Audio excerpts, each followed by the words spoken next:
Bonjour tout le monde, ici Robert Gauthier et puis bienvenue au réseau qui s'appelle Lumière sur la prophétie biblique. Je suis avec Philippe Paquette et puis ensemble, salut Phil, Bonjour. ensemble on a décidé de regarder ce qu'on appelle les sept assemblées, qui est un aperçu là, prophétique de l'histoire de l'Église à travers les siècles, à travers le temps, à partir du commencement jusqu'à la dernière minute que l'Église va être sur la terre. Alors, présentement, on est à la cinquième qu'on appelle Sardes. Alors, je pense, Philippe, tu veux lire le verset qui est... Absolument. Le premier verset. Alors, salut tout le monde. Merci encore de m'avoir invité, Robert, pour cette suite. Puis bienvenue à tout le monde. J'espère que vous avez l'occasion de voir les vidéos antérieures.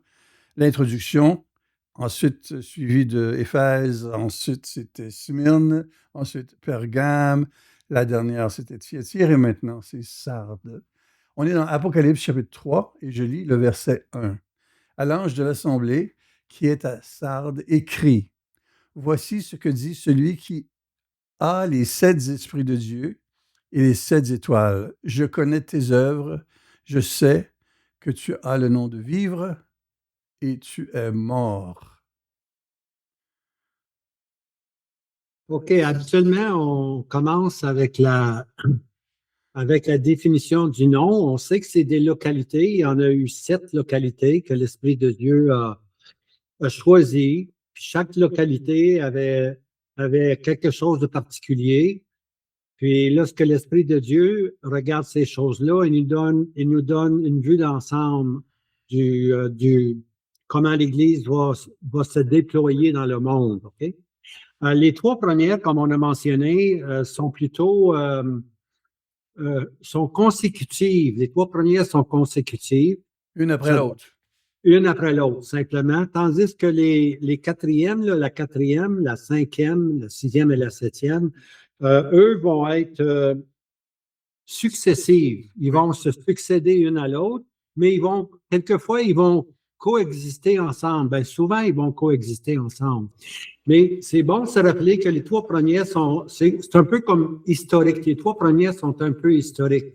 Les 4 dernières vont continuer. Alors, on peut se trouver, là, spirituellement, moralement, on peut se trouver dans une de ces 4-là qu'on a regardé.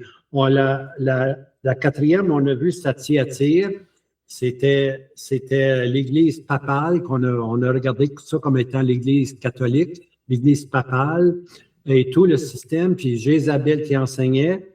Maintenant, ceci va là jusqu'à la fin. Puis la raison qu'on dit ceci, c'est parce qu'à partir de Thyatire, la venue du Seigneur Jésus est mentionnée dans chacune des 4 prochaines épîtres. Dans Thyatire, le Seigneur Jésus est présenté comme l'étoile du matin. La dernière étoile, la dernière lumière, pour ainsi dire, avant que se lève le soleil de justice.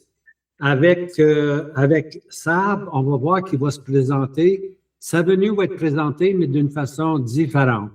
J'y touche pas maintenant, mais on va y toucher tantôt. Nous entrons maintenant dans un tout nouveau chapitre de l'histoire. Sardes représente le protestantisme à partir du 16e siècle environ. Alors, si vous avez vu les vidéos d'Apocalypse 2 et 3 avec Robert, nous avons vu qu'avec Éphèse, il y a l'abandon du premier amour. Puis depuis, nous constatons une chute spirituelle progressive. Et nous venons de voir la période du Moyen Âge avec Thyatire, avec des idoles, avec une structure où on place l'homme en déplaçant le Seigneur lui-même. Alors, en somme, le témoignage chrétien dépérit de plus en plus, avec 2 exceptions, Smyrne et Philadelphie. Mais ça, on va en parler lorsqu'on viendra à Philadelphie, la prochaine vidéo. Mais ici, à Sardes, nous voyons ce qui s'est passé à la suite du fondement du protestantisme après la Réforme au XVIe siècle. Le but pour eux, entre autres Luther, etc., c'était de réformer l'Église catholique romaine, c'est-à-dire de la ramener à la forme et à la doctrine d'origine, basée uniquement sur la Bible. Mais le résultat, le mouvement a conduit à une rupture majeure, une grande division. et la création de nouvelles églises ont commencé à se faire sous le nom d'Église protestante. Et je remarque que c'est intéressant, Robert, que ce réveil-là qu'il y a eu quand même au tout début du mouvement du protestantisme arrive au même temps que Johannes Gutenberg, qui était l'imprimeur qui a imprimé, qui a inventé l'impression, puis a imprimé une traduction latine de la Bible qui est connue sous la Vulgate. La Vulgate, c'est une traduction de Jérôme qui a écrit en 405, mais c'est principalement une traduction de l'hébreu et non pas c'est pas une traduction de la Septante. La Septante, c'était la version grecque koiné employée dans le temps des apôtres et du Seigneur Jésus. Jérôme est allé vers l'hébreu pour l'Ancien Testament et le grec koiné, les documents qu'il avait en 400. C'est ça qui a été imprimé, mais c'était la première fois que la Bible était imprimée dans l'histoire de l'homme.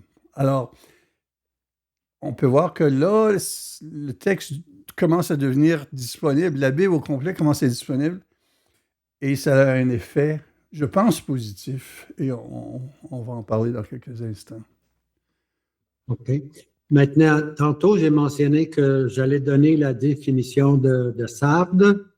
Je ne l'ai pas faite, mais je ne sais pas si toi, Philippe, si tu en as une. M'a dit ce que moi, j'ai trouvé comme définition, là. Il semble que Sardes veut dire un résidu, un restant. Je ne sais pas si tu es arrivé à ces mêmes conclusions. Non, je ne le savais pas, Robert. OK.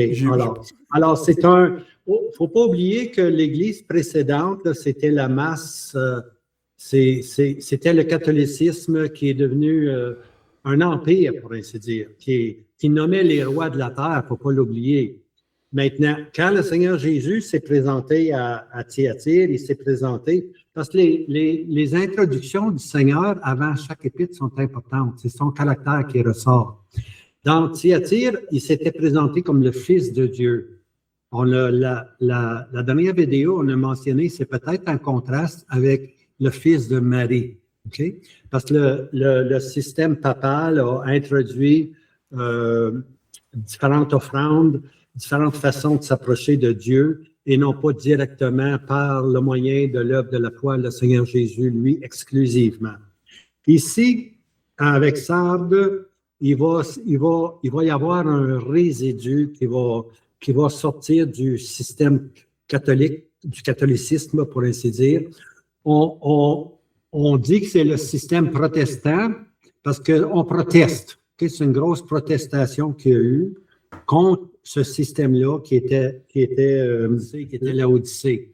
Maintenant, ce qui est important à savoir, c'est que ce sont, comme Philippe mentionnait, ce sont la période où les réformateurs sont arrivés sur la scène.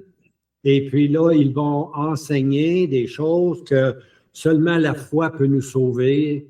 Plusieurs choses comme ça, ils vont enseigner. Et puis, le Seigneur Jésus se présente ici comme celui qui a les 7 esprits et qui a les 7 étoiles. Alors, le Seigneur est la perfection du gouvernement. La perfection est en lui. Alors, c'est les réformateurs qui vont maintenant arriver avec des vérités qu'on avait ensevelies dans la parole de Dieu, que le salut n'est pas par les œuvres, mais le salut est uniquement, exclusivement par la foi au Seigneur Jésus. Alors, c'est important de réaliser. Mais des réformateurs va sortir plus tard, là, parce que l'Épître de Sardes va plus loin que les réformateurs. Elle ne fait que toucher d'un doigt les réformateurs. Elle nous emmène à la période du protestantisme. On peut dire, Philippe, là, je ne sais pas si tu vas être d'accord, que les pères sont faits l'image des pères et des enfants. Là. Les pères, c'était les réformateurs, puis les enfants, c'est le protestantisme qui en est sorti. Comme tous les mouvements, d'ailleurs, Robert, tous les mouvements sont vraiment de Dieu. C'est par la puissance de l'Esprit Saint qu'ils trouvent leur source, puis c'est divin. Mais le problème, c'est la réaction des hommes à partir de être éveillés spirituellement à des choses bibliques, c'est la façon dont on va les appliquer ou la façon dont on va l'imiter. C'est là que ça devient un système. Alors, le début est toujours de Dieu. Que ce soit ce mouvement-là ou n'importe quel mouvement, souvent, les mouvements, les vrais mouvements de Dieu sont du Seigneur, sont par l'Esprit Saint. Mais c'est la suite ce qui est dommage. Puis dans le cas des protestants, en somme, je ne dis pas que c'est tout le monde, mais surtout dans ces années-là, en 1600, 1700, ils minimisaient la nécessité de la nouvelle naissance par un privilège d'action sociale. Puis on le voit même jusqu'à aujourd'hui. Il y a des églises qu'on appelle une église libérale. Ben, il faut mettre beaucoup d'emphase sur l'action sociale. Alors, ils s'écrivent à une théologie sociale où le principe historique, on parle de mainline Protestants, là, ne sont pas dans le courant évangélique conservateur. Un protestant qui met l'accent sur l'interprétation littérale de la Bible dépriorise la nécessité d'une nouvelle naissance personnelle et privilège l'action sociale ou la tradition liturgique, la tradition historique, la tradition qui devient le centre de leur action. Puis c'est ça qui est le problème. C'est pour ça que le Seigneur dit « Tu es mort ».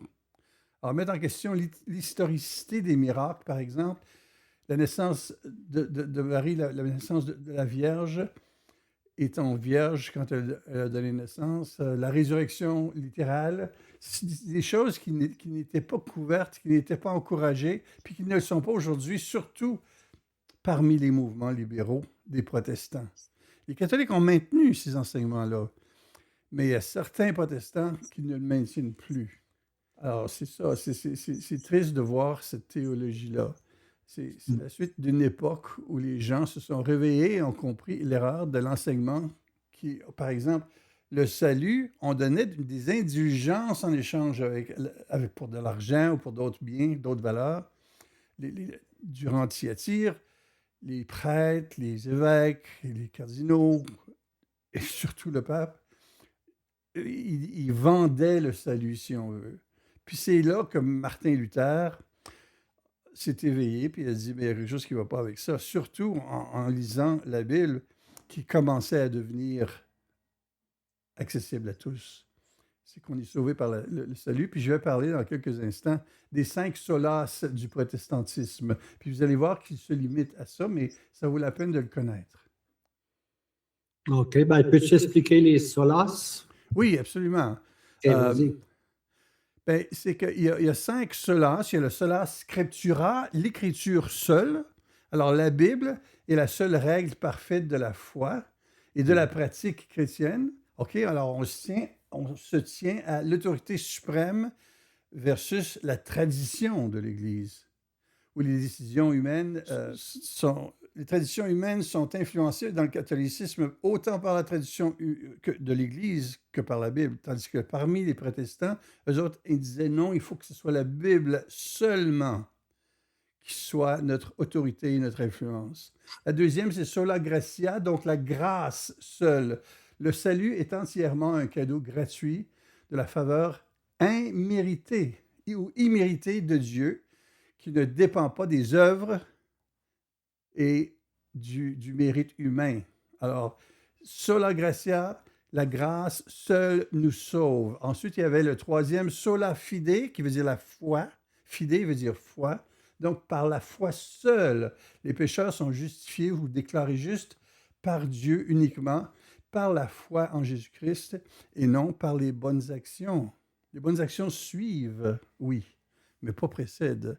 Puis ensuite, il y a sola Christus, dans le sens que Christ seul, Jésus-Christ est le seul intermédiaire entre Dieu et les hommes. Et le salut est accompli par son œuvre achevée à la croix, et non pas par des prêtres qui te donnent le pardon, par des saints, on prie aux saints, c'est pas biblique, ça, c'est anti-biblique, ou par l'hiérarchie de l'Église. Et enfin, le dernier, et non le moindre, c'est sola Deo Gloria, à la gloire de Dieu seul. Alors, seulement Dieu qui nous sauve. Alors ça, c'est les 5 solas ou seuls. C'est ce que le protestantisme a apporté à sa base. Mais ils ne sont pas allés plus loin.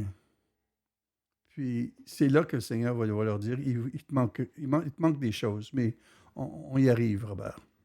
OK.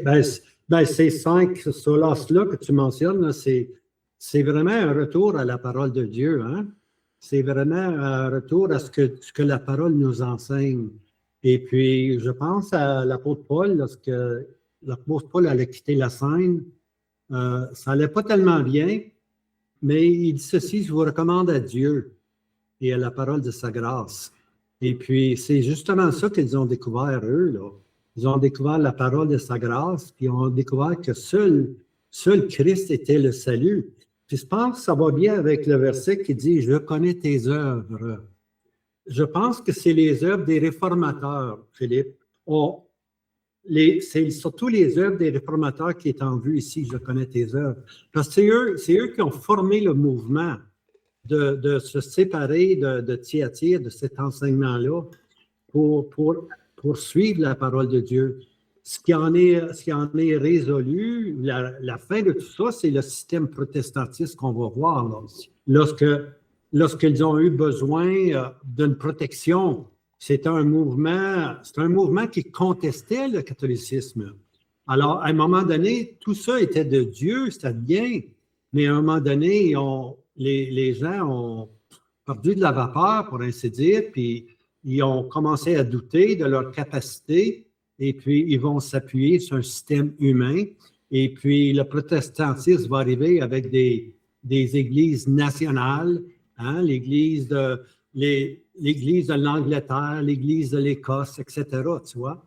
Mais les premières œuvres, je connais tes œuvres, c'était davantage, je pense, les réformateurs avec les 5 solas que tu disais. Alors, bien que les réformateurs aient rejeté le pape puis la haute prêtrise catholique, de nombreuses églises protestantes ont conservé la structure institutionnelle et similaire qu'ils avaient déjà.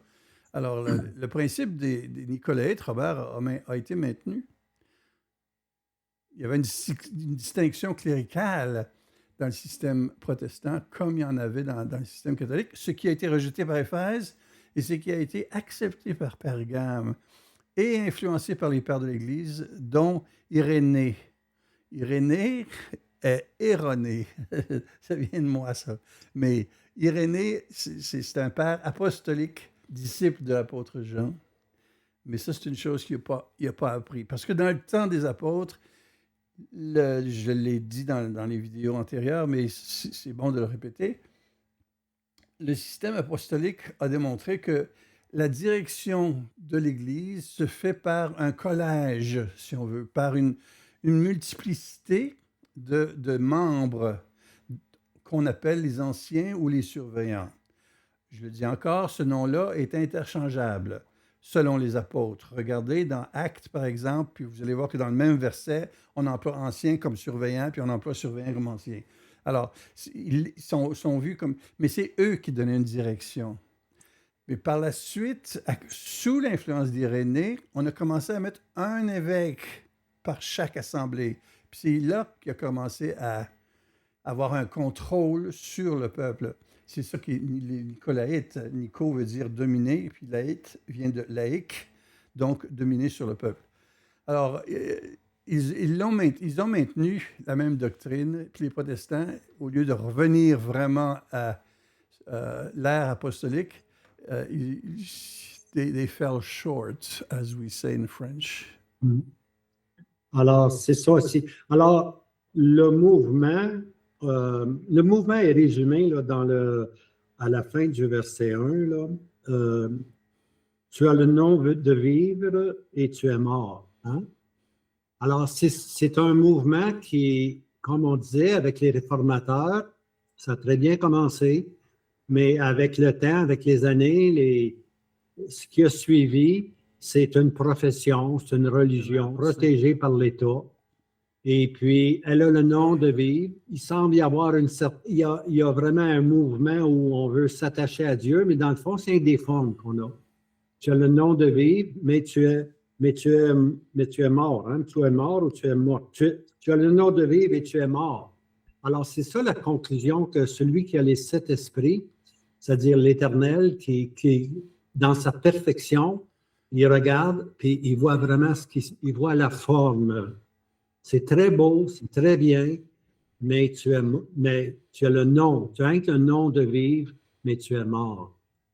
Absolument. En somme, Thyatire remplace le Fils de Dieu par l'homme. Sardes remplace l'Esprit Saint par l'homme. Ah, c'est bien ça. C'est pour ça que Jésus se présente comme le Fils de Dieu à Thyatire et il se présente à Sardes comme celui qui tient les 7 esprits. Puis on va voir dans un instant qu'est-ce qu'on veut dire par les 7 esprits. C'est la complicité, le complément de l'Esprit Saint. Mais c'est ça dans le sens que mettre quelqu'un qui a une autorité sur le peuple, c'est de créer une distinction cléricale. Okay? Créer un clergé professionnel, en passant, éduqué, salarié, qui détient les droits exclusifs de prêcher, d'administrer des sacrements, de diriger l'Église, et séparer les membres ordinaires des laïcs. C'est ça que ça fait. Puis le problème, c'est que dans Éphésiens, c'est très clair que Dieu donne des dons à chacun. Mais si on a un système où tout se fait par un homme en avant, ben les membres ou les gens, les croyants, n'ont pas d'exercice spirituel à grandir et à développer leurs dons. Plus nécessaire. C'est l'Esprit Saint, là, qu'on ne permet pas la liberté de l'Esprit Saint au milieu de l'organisation ecclésiale. C'est ça qui est dommage. Alors, l'autorité hiérarchique, c'est l'établissement de structures d'Église, comme le système épiscopal, les presbytères, tout est centralisé avec des évêques, des synodes. Ils ont la même chose, les protestants. Alors, quand on pense aux anglicans, par exemple, une surveillance de l'État, en plus, qui est le chef de l'Église anglicane? C'est le roi Charles. C'est quoi ça? On n'a rien qu'un roi en passant. Son nom, c'est Jésus de Nazareth. Alors, on peut voir qu'on a enlevé les personnes divines. Puis, je le rappelle encore, Robert, c'est la même histoire avec Israël. Israël qui voulait absolument un roi, comme les nations. On veut un roi. Puis Dieu disait non, parce qu'il y avait des prophètes, puis à travers les prophètes, Dieu pouvait parler au peuple. Puis c'est pour ça que Dieu dit dans Samuel, puis ça, c'est un verset qu'on retrouve dans Samuel, Dieu il dit à Samuel, c'est pas toi qui rejettes, c'est moi. En voulant avoir Alors, on veut une personne qu'on peut voir au lieu d'une personne qu'on peut croire. Puis c'est ça qui est le problème chez l'être humain. Autant dans l'Ancien Testament que dans le Nouveau Testament, autant chez Israël que dans l'Église. On remplace Dieu par l'homme. Puis dans le cas du catholicisme, c'est Dieu, le Fils, qu'on rejette pour l'homme, alors que dans Sardes, c'est l'Esprit Saint qu'on rejette. Puis c'est pour ça que le Seigneur, Dieu peut dire, t'es mort. Ça, c'est la perte, c'est la grande perte. D'oublier la présence de l'Esprit de Dieu au milieu de nous pour nous enseigner, pour nous diriger. Il ne faut pas oublier, là, si vous lisez un peu votre Bible, là, vous allez immédiatement comprendre que Dieu a donné des dons. Ça, on le voit là, dans Éphésiens, on le voit dans plusieurs épîtres.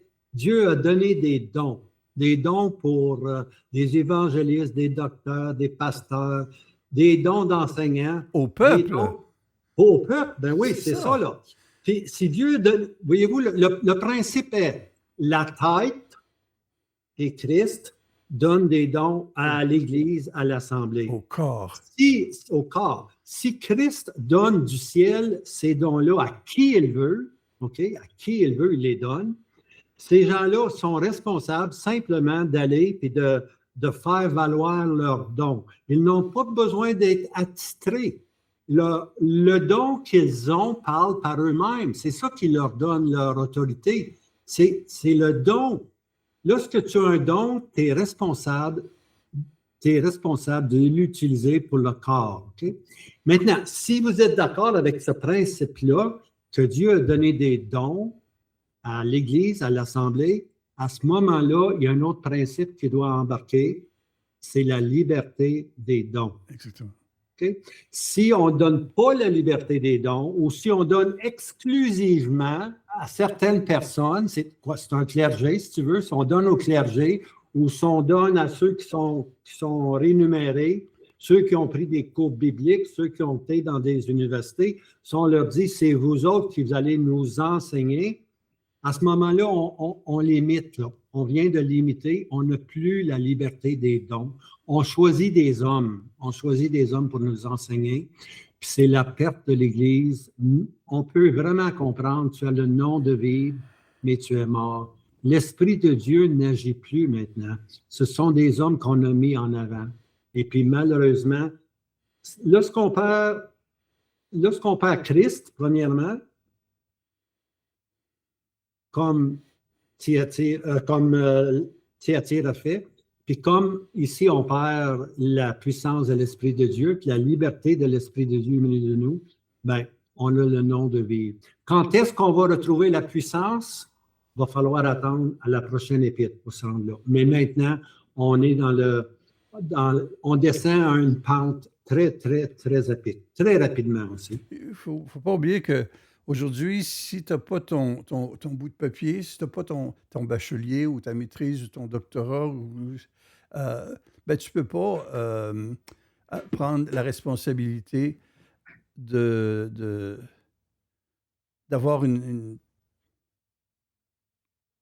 Ben, en somme, c'est un système comme ça qui existe partout. C'est tellement inné, c'est tellement ancré qu'on se dit, ben, c'est normal, c'est de même que c'est de même que ça devrait être. Non, c'est pas normal, justement. C'est qu'il faut laisser l'Esprit Saint diriger le peuple, puis c'est ça qui donne la croissance spirituelle aux individus dans le peuple, dans cette liberté spirituelle que chacun reçoit son don, puis l'applique selon la direction de l'Esprit Saint. Alors, la réforme, elle a peut-être été triomphale sur le plan de la théologie reliée au salut. OK? Alors, tu es sauvé par la foi. Oui, bravo, c'est un triomphe. Mais elle est incomplète, ou ce travail-là est incomplet sur le point de vue ecclésiologique, si on veut, ou l'Église, en ne parvenant pas à restaurer la pratique du Nouveau Testament pour l'Assemblée locale et le fonctionnement de tous les croyants. Alors, j'aimerais, Philippe, me donner un exemple là, concret. Là. Nous, on est au Canada pour les gens qui nous suivent. Là. Et puis, au Canada, il y a la province de l'Ontario où Philippe et moi, on reste. Là. Puis, juste au côté, là, au bord de la rivière des Outaouais, il y a la province du Québec. Okay?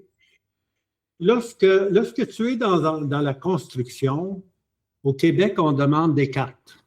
Okay? On va donner un exemple. Nous, on était dans la construction, on avait de l'équipement, des pelles mécaniques, des bulldozers, ces choses-là.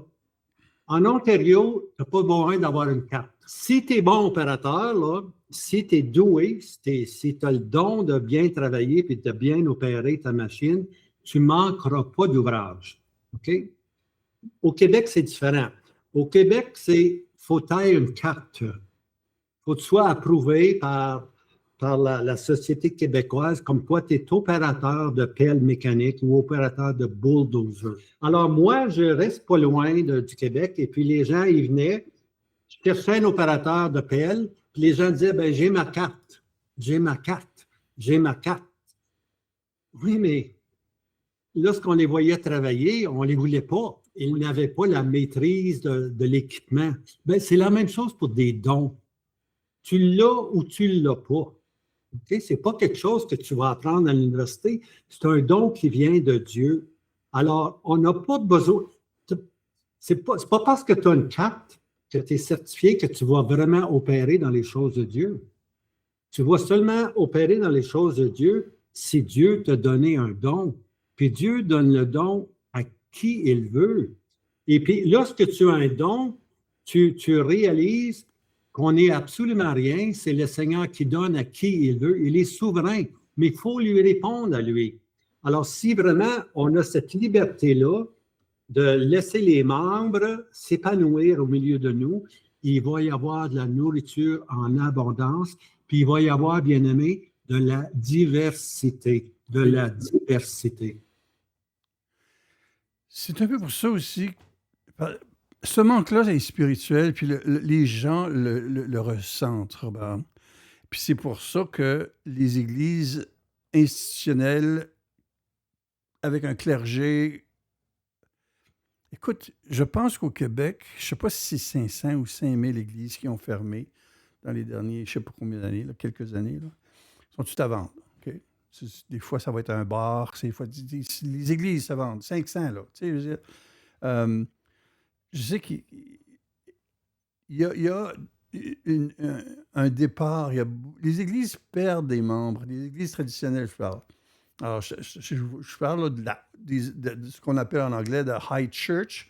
Alors, les églises anglicanes, presbytériennes, et catholiques également. Là, il y a un renouveau catholique, je dirais, mais c'est un phénomène transitoire. Mais en grande partie, les églises s'éteignent. Les grandes églises établies s'éteignent pour ce qui est l'église la plus croissante. Robert, tu vas être surpris, là.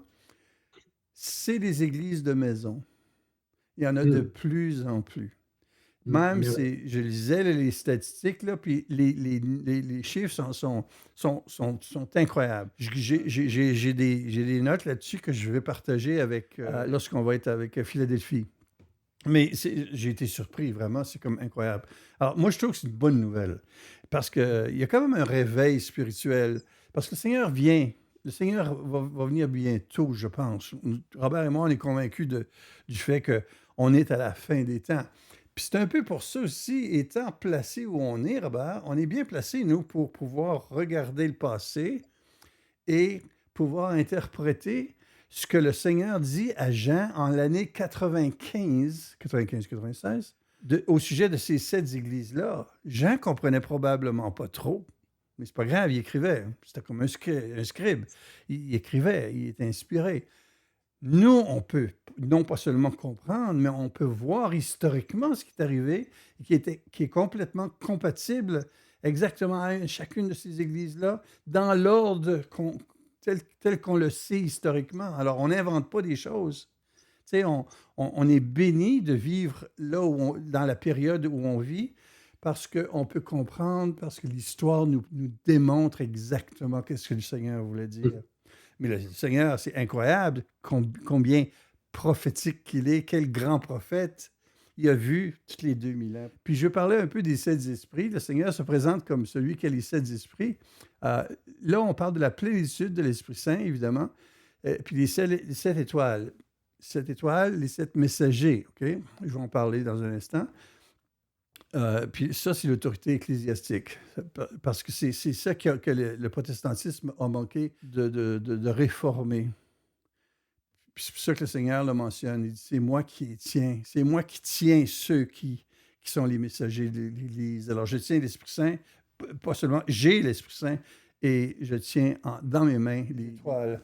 Puis l'Esprit Saint, ça apparaît dans différentes places dans l'Ancien Testament.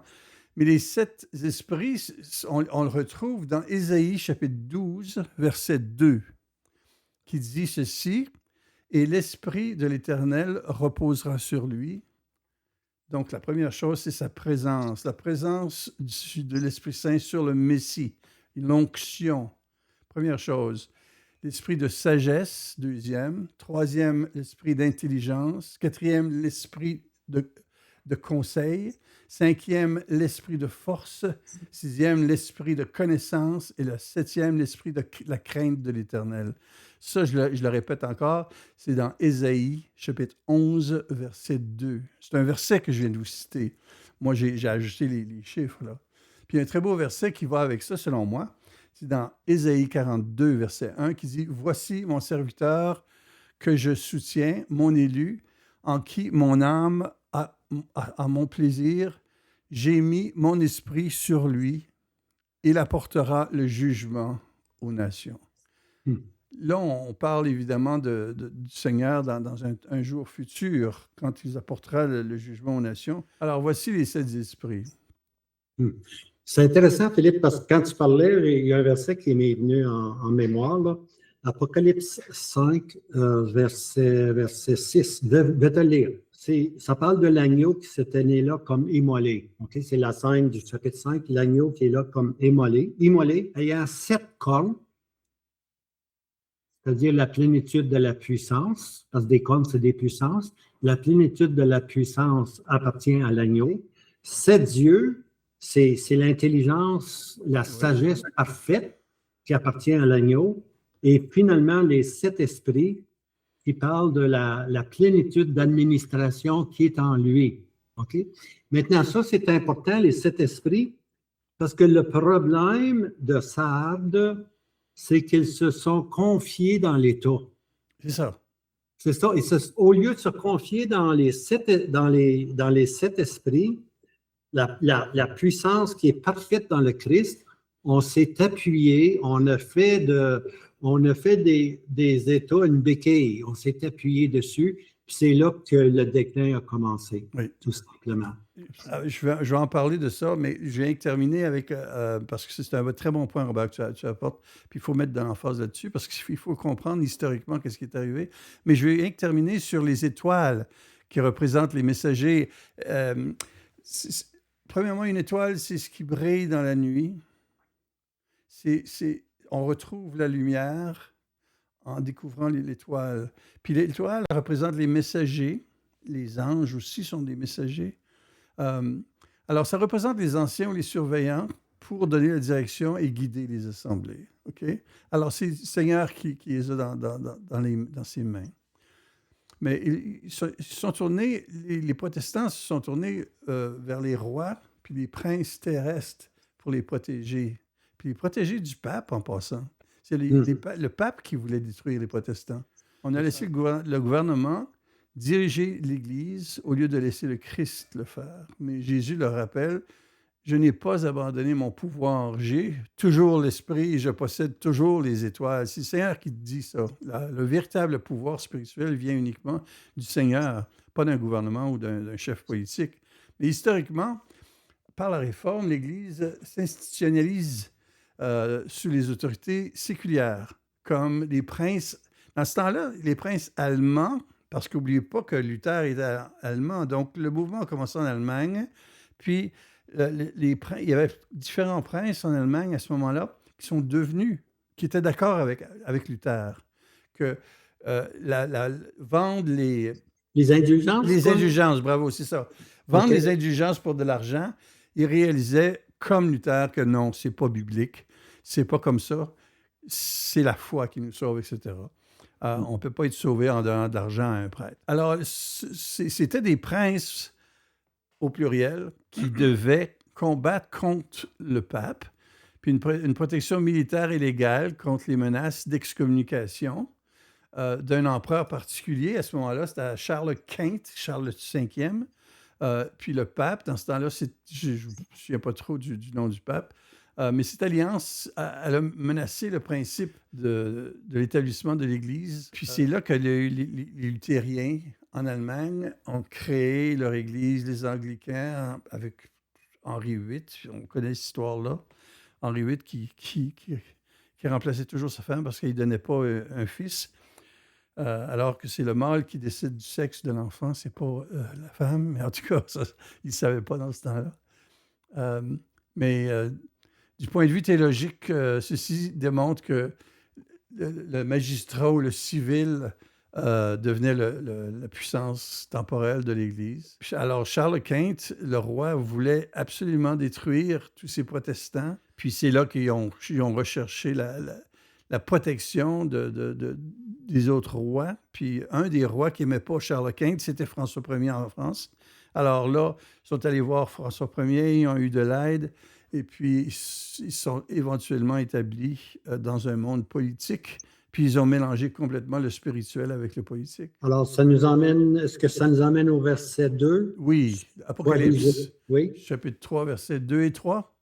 Oui. Sois vigilant et affermis ce qui reste, qui est près de mourir. Car je n'ai pas trouvé tes œuvres parfaites devant mon Dieu. Souviens-toi donc comment tu as reçu et entendu. Garde-le et repens-toi. Si donc tu ne veilles pas, je viendrai sur toi comme un voleur, et tu ne sauras pas à quelle heure je viendrai sur toi. Hmm. Verset 3. Ben moi, je vais parler tantôt sur je viens comme un voleur, là, mais je ne sais pas si tu as quelque chose à mettre avant de se rendre là.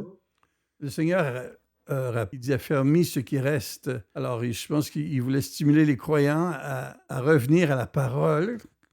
Les solas, c'était très bien, mais se séparer du système mort de l'Église, de l'État, c'est rétablir la simplicité et la vérité de l'Assemblée primitive. C'est ça que le Seigneur aurait voulu, je pense. Et puis, quand c'est dit ici, là, je n'ai pas trouvé tes œuvres parfaites, ceci vient, je pense, que celui qui a les 7 esprits, hein?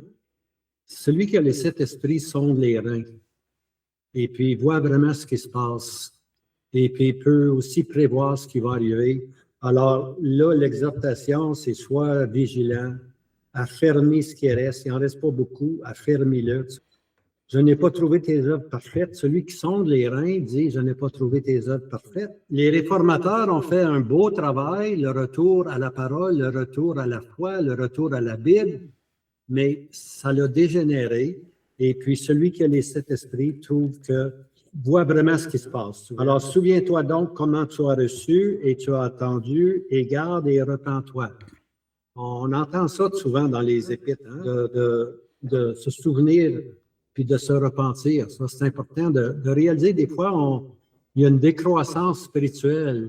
Il faut aller à la source, tu vois, il faut vraiment aller à la source. Et puis, le Seigneur essaie de les emmener à cette source-là. L'Esprit de Dieu n'agissait plus au milieu des rassemblements. C'était des hommes qui étaient maintenant attitrés, choisis par eux, selon les universités, selon les conseils qu'ils avaient. Là, on choisissait les hommes. C'est les hommes qui instruisaient les hommes et non plus l'Esprit de Dieu qui donnait des dons aux hommes pour que ceux-ci puissent enseigner l'Assemblée. Alors, c'est un peu comme s'il disait, ben nous, on n'est pas aussi mauvais que autres, on n'adore pas les idoles, parce que dans ce temps-là, Thyatire, l'Église catholique avait des idoles partout. Ah oui. Alors, eux autres disent, nous autres, on ne fait pas ça, donc on va bien. Puis, mais c'est ça le problème. Ils ont abaissé la norme.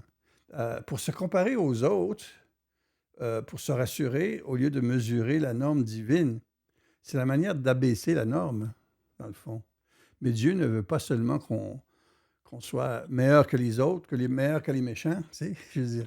Il veut que nos cœurs lui obéissent complètement par sa parole. Puis c'est de là que vient l'avertissement. Je viendrai sur toi comme un voleur. Ça, c'est très, très intéressant, Robert. Parce que toi puis moi, on n'attend pas un voleur. Non.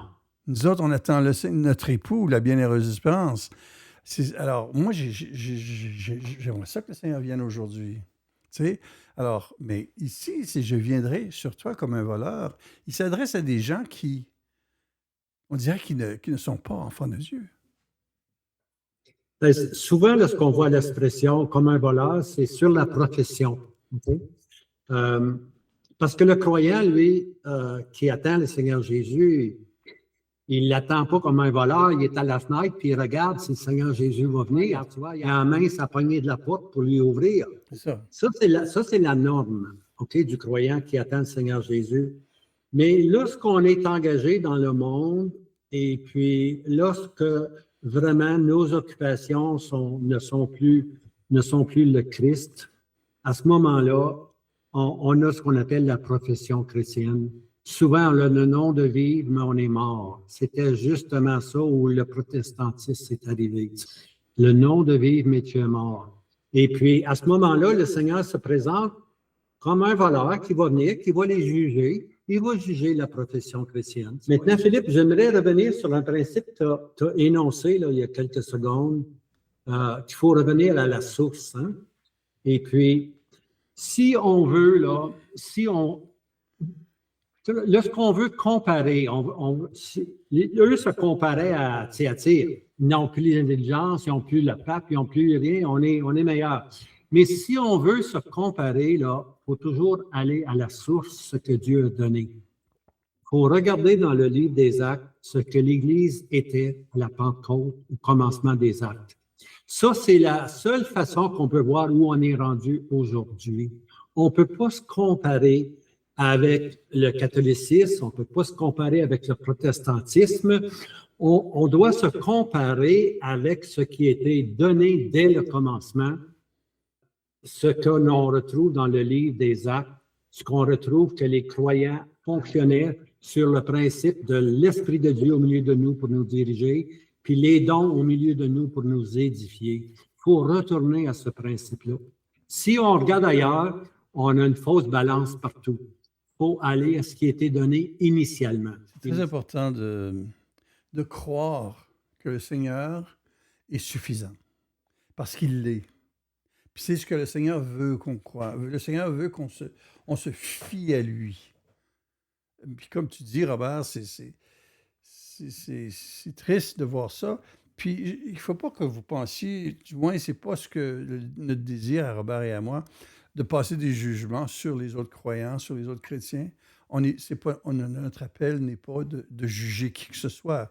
Nous, on ne fait qu'essayer de vous partager comment nous comprenons les textes bibliques. Et on le fait avec humilité et en espérant avoir l'Esprit Saint qui nous aide également, qui puisse oindre nos paroles. Mais ce n'est pas en blessant qui que ce soit qu'on va avancer ou que ce n'est pas notre but. C'est très important de le dire. Mais au verset 3, comme Robert disait, le Seigneur dit, Souviens-toi donc comment tu as reçu et entendu. Souviens-toi comment tu as reçu et entendu. Garde-le et repens-toi. Jésus leur donne une remède à leur mort. Comment tu as reçu et entendu? La mémoire. On se place encore en 95-96, lorsque l'Apocalypse a été écrite. À ce moment-là, chers amis, il y avait à peu près tous les manuscrits disponibles pour les chrétiens. Les chrétiens, surtout en Turquie, les 7 églises, avaient déjà les écrits de Paul. On faisait des copies, et des copies de tout ce que les apôtres écrivaient. Les évangiles étaient écrits à ce moment-là. Peut-être que celle de Jean était moins connue, mais définitivement, les 3 autres évangiles étaient connus depuis des décennies. Les épîtres étaient connus. Jacques a été le premier à écrire le premier livre du Nouveau Testament, en 42 à peu près, après Jésus-Christ. Puis on est placé en 95, là. Alors, les écrits, il y avait des copies de textes des apôtres partout en Europe, partout autour de la Méditerranée.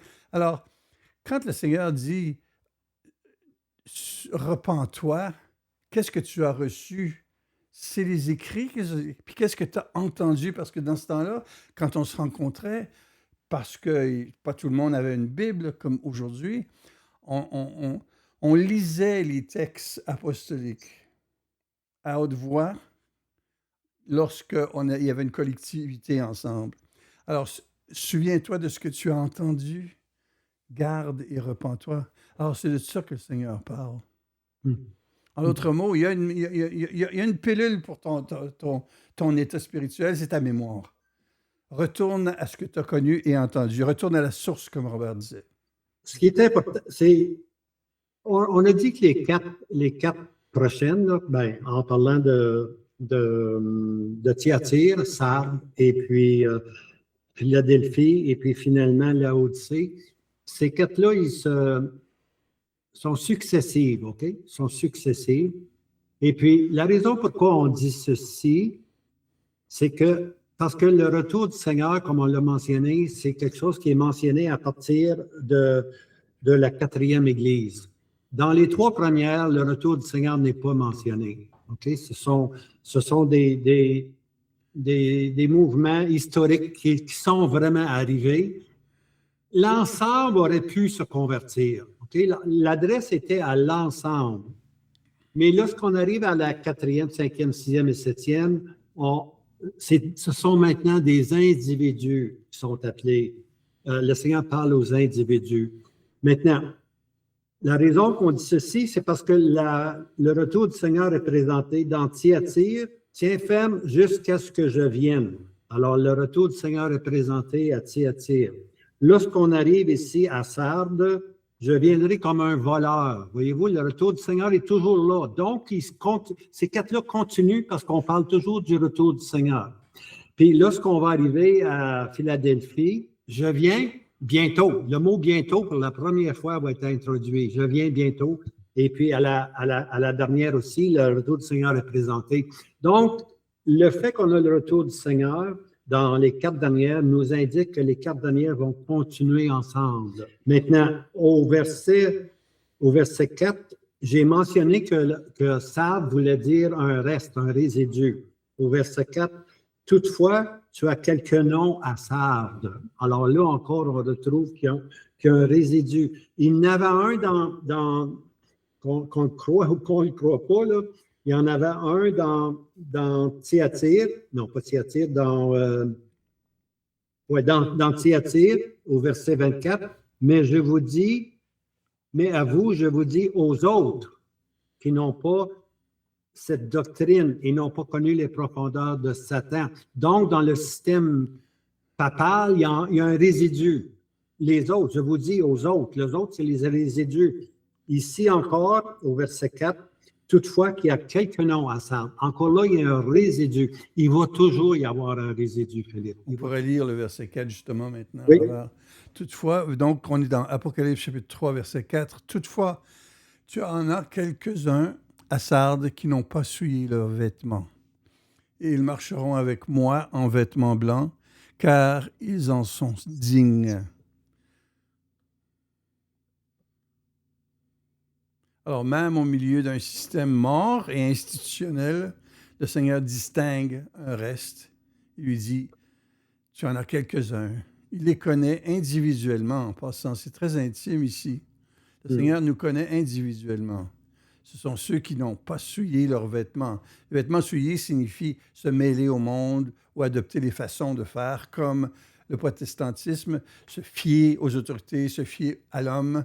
Mais ces fidèles-là ils se sont gardés purs ou séparés, si on veut, de la machinerie religieuse qui est morte autour d'eux autres.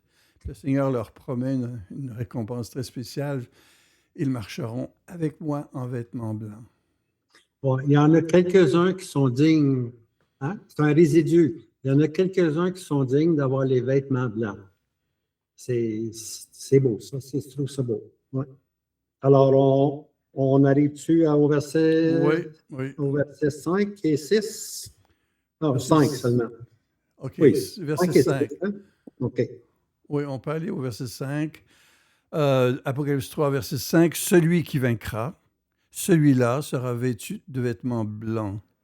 Je n'effacerai pas son nom du livre de vie, et je reconnaîtrai son nom devant mon Père et devant ses anges.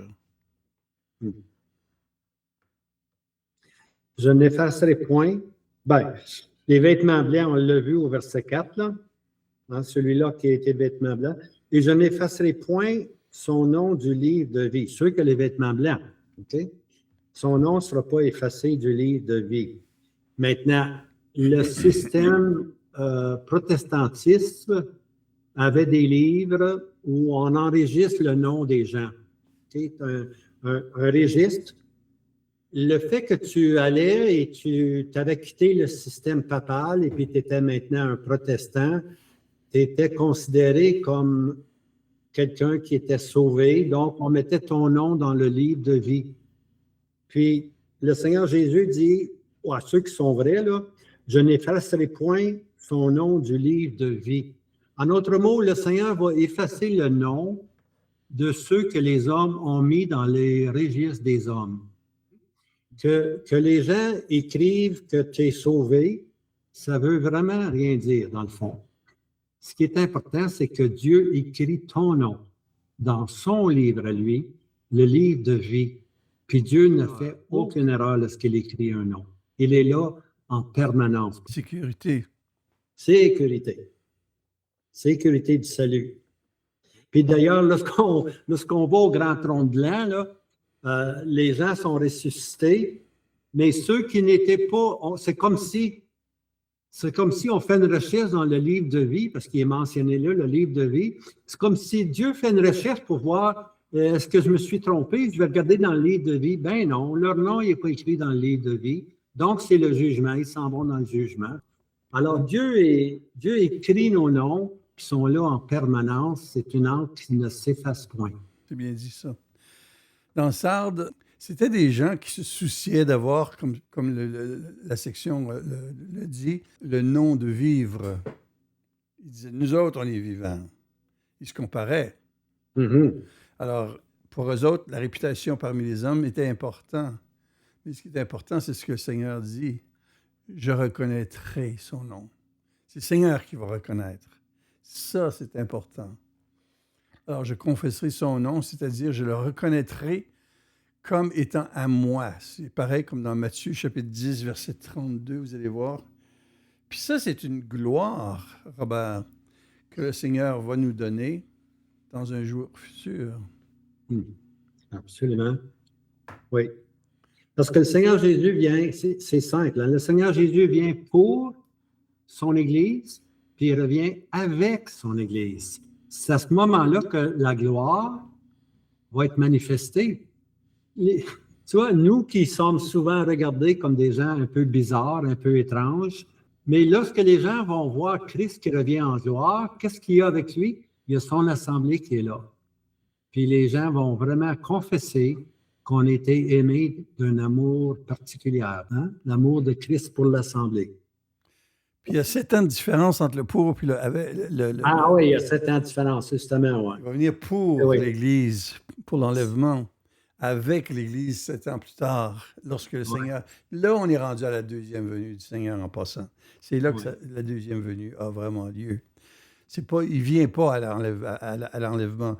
C'est au ciel qu'on le rencontre. Il ne vient pas sur la terre. OK, titre, il y a le verset qui dit « La bienheureuse espérance et l'apparition du grand Dieu de gloire ». Et voilà, les deux. Ça, c'est 7 ans après, c'est l'apparition. Mais premièrement, c'est la bienheureuse espérance. On attend le Seigneur Jésus qui va nous délivrer de la colère qui vient. Oui, ça c'est... 1 Thessaloniciens, chapitre 1, verset 10. Alors, le Seigneur promet de confesser nos noms devant son Père et devant ses anges, mais c'est un véritable honneur que nous devons rechercher. Peu importe si nous sommes inconnus ou méprisés par un système religieux ou un système de ce monde, si nous sommes fidèles à Christ, il nous reconnaîtra dans la gloire. Maintenant, lorsqu'on va arriver au verset 6, là, mais je veux juste donner le principe avant, peut-être tu vas le lire, le verset 6, Philippe, peut-être. Mais avant, je veux juste expliquer, à partir de la quatrième assemblée, 4, 5, 6 et 7, là, la promesse est maintenant, la promesse, elle est donnée, mais l'appel se fait seulement après que la promesse est donnée. OK? La promesse était donnée que je n'effacerai point ton nom du livre de vie. Je confesserai son nom devant mon Père et devant ses anges. Puis lorsqu'on arrive au verset 6, peut-être tu peux lire, Philippe, le verset 6. Oui, que celui, alors on est dans Apocalypse 3, verset 6, que celui qui a des oreilles écoute ce que l'Esprit dit aux assemblées.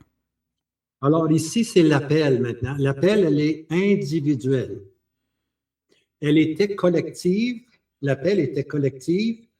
Dans les 3 premiers rassemblements, il y avait toujours l'opportunité que l'Église, dans son entièreté, retourne au Seigneur, le premier amour. Okay? Il y avait... Alors, les 3 premières, là, c'était... On s'adressait à la collectivité. 4, 5, 6 et 7, on s'adresse à des individus. Alors, c'est pour ça ici, c'est marqué « À celui qui a des oreilles, écoute ce que l'Esprit dit aux assemblées. » C'est individuel maintenant. Ça va être individuel aussi dans la 6e, Philadelphie, puis aussi dans Thyatire. Tout devient individuel maintenant. Il ne peut plus y avoir de restauration, Philippe. Je pense que c'est ça le message. Il ne peut plus y avoir de restauration de l'Église dans son ensemble. Tout maintenant est individuel et puis l'individu prend de l'importance aux yeux de Dieu.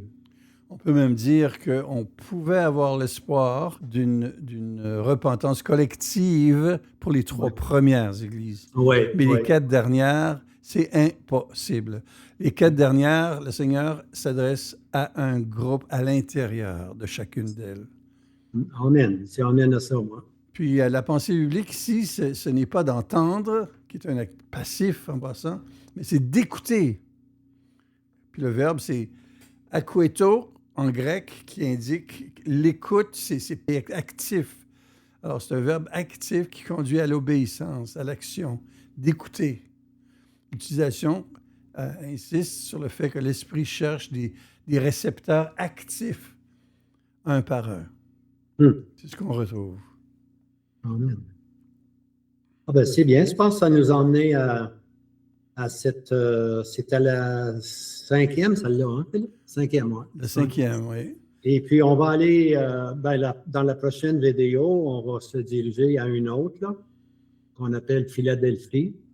Et puis, là, encore là, on va voir que, comme tu disais tantôt, nous, là, maintenant, on peut voir le changement. On regarde ça, là, puis on voit le changement. Le catholicisme demeure, mais il y a des changements. Le protestantisme est arrivé aussi, mais il y a des changements. Finalement, on va arriver à une autre étape, celle de Philadelphie. Puis celle-là va être intéressante aussi, je pense, Philippe. Très intéressant. Ce qui la caractérise, entre autres, il y a bien des choses qui la caractérisent, celle-là. Mais il n'y a rien qui est dit de négatif. Comme Smyrne. Celle qui souffrait, la deuxième église, qui passait par les souffrances énormes durant la persécution des chrétiens au début de l'Église, après Éphèse. Donc, suivant l'ère apostolique, le Seigneur ne souligne pas rien de négatif avec Smyrne, mais ne souligne pas rien de négatif avec Philadelphie non plus. Sauf qu'elle n'a pas une grande force. Mais on verra ça. On va trop vite. On va trop vite. Tu as un peu de force. Alors, c'était très bien. Okay. Merci, Robert. Alors, écoutez, j'espère que vous aimez beaucoup ce genre de discussion. Et puis, comme on disait, on va faire, sur chaque épître, on fait un épisode, pour ainsi dire, une vidéo.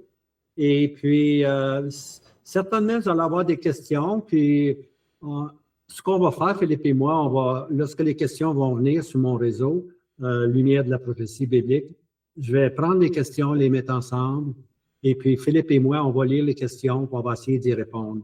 Alors, gênez-vous pas, là, si vous avez des questions après chaque épître, juste les poser. Et puis, on va faire une vidéo avec ces questions-là. Puis, on espère emmener d'autres lumières. Selon la coutume de lumière sur la prophétie biblique, donner de la lumière. OK? Excellent. Alors, moi, je te remercie beaucoup, Phil. C'est très intéressant. Et puis, alors, les amis, on vous salue. Puis, n'oubliez pas, le Seigneur Jésus revient. Le Seigneur Jésus revient. C'est notre espérance. Hein? Maranatha et Amen. Amen. Salut.